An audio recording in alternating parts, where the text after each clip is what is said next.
ہو رہا ہے، صبح صادق آ رہی ہے، تو جو ہے سب کی صبح صادق شروع ہونے والی ہے۔ اللہ رب العزت نے ساری کائنات کے نظام کو روک دیا، ٹھہر جاؤ، آج ٹھہر جاؤ، آج اس نے آنا ہے جس کے آنے سے صبح کا سویرا ہوگا۔ ارے سورج تو بھی آج ٹھہر جا۔ میں نے پوچھا یا اللہ جی سورج سے کیوں کہا ٹھہر جا؟ کہا اس لیے یہ سورج روز چڑھتا ہے، اس سے پہاڑ روشن ہوتے ہیں، درخت روشن ہوتے ہیں، گلیاں روشن ہوتی ہیں، بازار روشن ہوتے ہیں، زمین کی ساری فضا روشن ہوتی ہے، لیکن یہ سورج روز چڑھتا ہے، لوگوں کے دلوں میں اندھیرا اسی طرح رہتا ہے، کفر اسی طرح چل رہا ہوتا ہے، شرک اسی طرح ہو رہا ہوتا ہے، حتیٰ کہ بیت اللہ جو اللہ کا گھر ہے 360 بتوں سے بھرا پڑا ہے، وہاں شرک ہو رہا ہے۔ ہر سورج تو چڑھتا روز ہے، لیکن کفر اسی طرح، شرک اسی طرح، خرافات و رسومات اسی طرح۔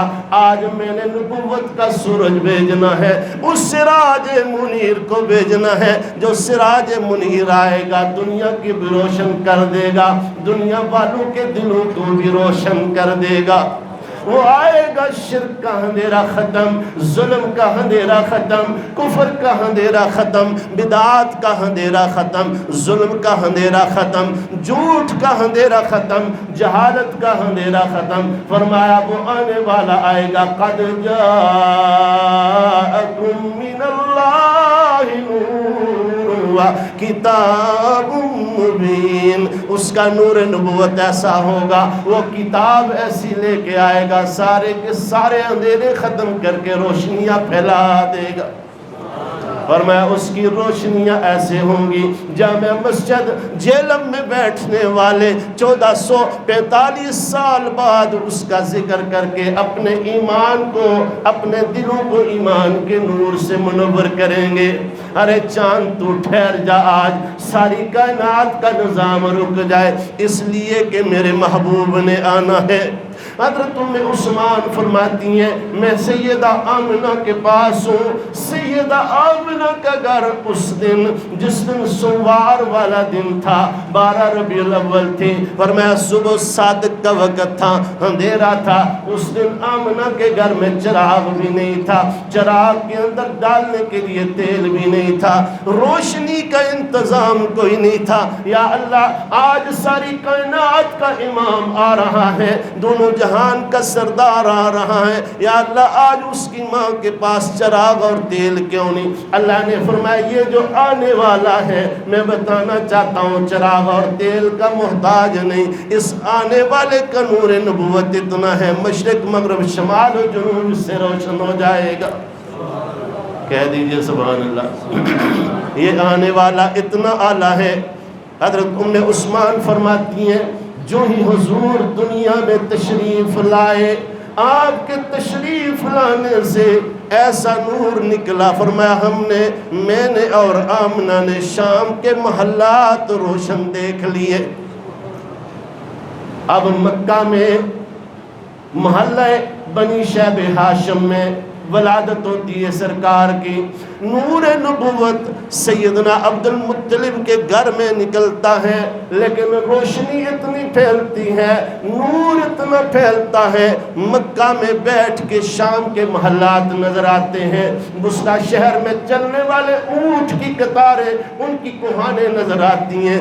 اتنا ہی نہیں، سرکار جس وقت تشریف لائے، آپ صلی اللہ علیہ وسلم کی تشریف آوری سے ایسا نور نکلا، سیدنا اللہ اکبر حضرت عثمان بن ابی طلحہ ان کی والدہ فرماتی ہیں میں نے اپنی آنکھوں سے دیکھا سیدہ آمنہ کا گھر پورا جگمگا اٹھا، اتنا روشن ہوا جس طرح سورج بالکل سبا نیزے پہ ہو، بالکل سر کے اوپر ہو، یوں روشنی ہوتی ہے۔ فرمایا یوں روشنی ہو گئی۔ اب پہلی چیز تو یہ نور نبوت آ گیا، پھر اتنا ہی نہیں، سرکار دو عالم صلی اللہ علیہ وسلم تشریف لائے، سب سے پہلا کام اس آنے والے نے یہ کیا، جس وقت دنیا میں اپنا مبارک قدم رکھا، دنیا میں تشریف لائے، قدم رکھتے ہی سر سجدے میں رکھ دیا اور لب ہلائے، فرمایا اللہم اغفر لی امتی امتی امتی، اے اللہ میری امت کو معاف کرنا۔ اب پہلی دعا سرکار دو عالم صلی اللہ علیہ وسلم جو دنیا میں تشریف لاتے ہیں، مسلمانوں سب سے پہلا کام سرکار نے یہ کیا، سر سجدے میں رکھا۔ کہاں رکھا؟ بولیے، سر سجدے میں رکھا اور رکھ کے اپنی امت کے لیے بخشش کی دعا مانگی۔ آج اللہ کرے اللہ امت کو بھی سر سجدے میں رکھنے کی توفیق عطا فرمائے۔ علامہ اقبال فرماتے ہیں نا، یہ ایک سجدہ جسے تو گراں سمجھتا ہے، یہ ایک سجدہ جسے تو گراں سمجھتا ہے، ہزار سجدوں سے تجھے دیتا ہے نجات۔ آج اللہ معاف کرے جو لوگ اللہ کے در پہ نہیں جھکتے، نماز نہیں پڑھتے، در در کی ٹھوکریں کھاتے ہیں، پریشانیاں ان کا مقدر ہو جاتی ہیں، لیکن جو اللہ کے در پہ آتے ہیں وہ سرکار کی جو سنت ہے اسے اپناتے ہیں، اللہ ہر غم سے آزاد کر دیتا ہے، ہر پریشانی سے نجات عطا فرماتا ہے۔ اب ادھر سرکار تشریف لائے، ادھر کسریٰ کے محلات میں زلزلہ بپا ہو گیا۔ کسریٰ ہڑبڑا کے اٹھا، کہنے لگا نجومیوں بتاؤ کیا بات ہے، آج کیا وجہ ہے، میرے محل کے کنگرے کیسے گر گئے؟ وہ 14 کنگرے جو بڑے سپیشلی طور پہ اس نے لگائے تھے، نجومیوں نے بتایا آج لگتا ہے دنیا میں کوئی انوکھا واقعہ ہو گیا۔ ادھر فارس والے 1000 سال سے آگ جلا رہے تھے، کبھی ایک لمحے کے لیے انہوں نے آگ نہیں بجھنے دی، آج وہ آگ بجھ جاتی ہے۔ یا اللہ یہ آگ 1000 سال سے جل رہی تھی، کیوں بجھی؟ فرمایا اس لیے کہ وہ آ گیا جو ساری کائنات کو آگ سے دور کرنے والا، علی شفا حفرۃ من النار، فرمایا جو اس کے دامن سے لگ جائے گا ہمیشہ ہمیشہ کے لیے دوزخ کی آگ سے محفوظ ہو جائے گا۔ پھر اتنا ہی نہیں، حضور نبی رحمت صلی اللہ علیہ وسلم دنیا میں تشریف لائے۔ حضرت عبد المطلب فرماتے ہیں میں بیت اللہ میں لیٹا ہوا تھا، بیت اللہ میں لیٹا ہوا تھا، اچانک سے دڑام کی آواز آئی، میں جاگا، میں نے دیکھا وہ 360 بت جو بیت اللہ میں پڑے سارے اوندے منہ گرے ہوئے ہیں۔ ارے آج ان کو کیا ہو گیا؟ میں ابھی دیکھ ہی رہا تھا، سارے بتوں سے آواز آ گئی، ایک والا آ گیا ہے، وہ جو نرالی شان والا اللہ والا وہ آ گیا ہے۔ حضرت عبد المطلب دوڑتے ہوئے گھر آتے ہیں، کوئی زلزلہ تو نہیں آیا، گھر آئے، اپنی بیوی نے خوشخبری دی، بشارت دی، ارے عبد المطلب آپ کو مبارک ہو، ہمارے بیٹے عبداللہ کے گھر میں آج چاند جیسا بیٹا پیدا ہوا۔ اب دادا بھی آ گیا، دادی بھی آ گئی، سیدہ آمنہ بھی ہے اور عثمان بھی ہے، شفا دائی بھی ہے، یہ سارے اس بچے کو دیکھتے ہیں، ہر بندہ کہتا ہے اس جیسا خوبصورت ہم نے نہیں دیکھا۔ عبد المطلب کہنے لگے باہو تو نے تو اپنے محلے کے بچے دیکھے، ارے اس بچے کی دادی تو نے تو صرف مکہ کے بچے دیکھے ہیں، میں ملک یمن بھی تجارت کے لیے گیا، ملک شام بھی گیا، میں ملک شام بھی گیا، بحرین بھی گیا، فلاں علاقے میں گیا، میں عبد المطلب سردار ہوں، روزانہ بچے دیکھتا ہوں، آج تک میں نے ایسا خوبصورت بچہ دیکھا نہیں۔ روایات میں آتا ہے جبریل امین آ گئے، کہنے لگے آپ کیسے دیکھتے، اللہ نے ایسا خوبصورت بچہ آج تک بنایا ہی نہیں۔ اے رسول امی خاتم المرسلین تجھ سا کوئی نہیں، تجھ سا کوئی نہیں، یہ میرے ساتھ مل کے پڑھیے، تجھ سا کوئی نہیں۔ اے رسول امی خاتم المرسلین تجھ سا کوئی نہیں، تجھ سا کوئی نہیں، خود دست قدرت نے تجھے بنایا، جملہ اوصاف سے خود سجایا، اے رسول امی تجھ سا کوئی نہیں، تجھ سا کوئی نہیں۔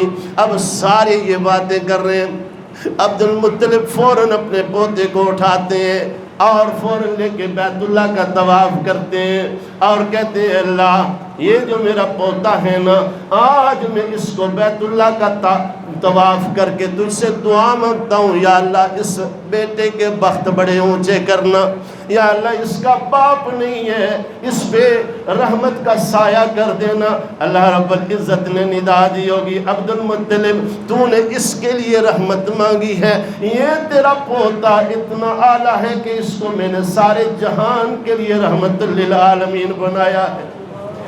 ارے تجھے کیا پتا۔ اب عبد المطلب واپس لے کے آتے ہیں، حضرت آمنہ کی گود میں رکھتے ہیں۔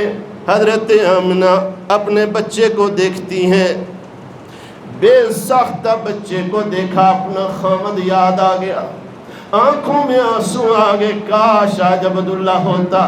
عبداللہ اپنے اس خوبصورت بیٹے کو دیکھتا، حسین بیٹے کو دیکھتا، اس کے ساتھ لاڈ کرتا، اس سے پیار کرتا، اس کو اٹھاتا، اس کو باہر لے کے جاتا، سیریں کراتا۔ اللہ رب العزت نے فوراً ندا دی، ارے آمنہ پریشان نہ ہو، یہ بیٹا تیرا ہے، نبی میرا ہے۔ ارے آمنہ عبداللہ اس سے کیا پیار کرے گا جو ساری کائنات کے دلوں میں اس کا پیار ڈال دوں گا۔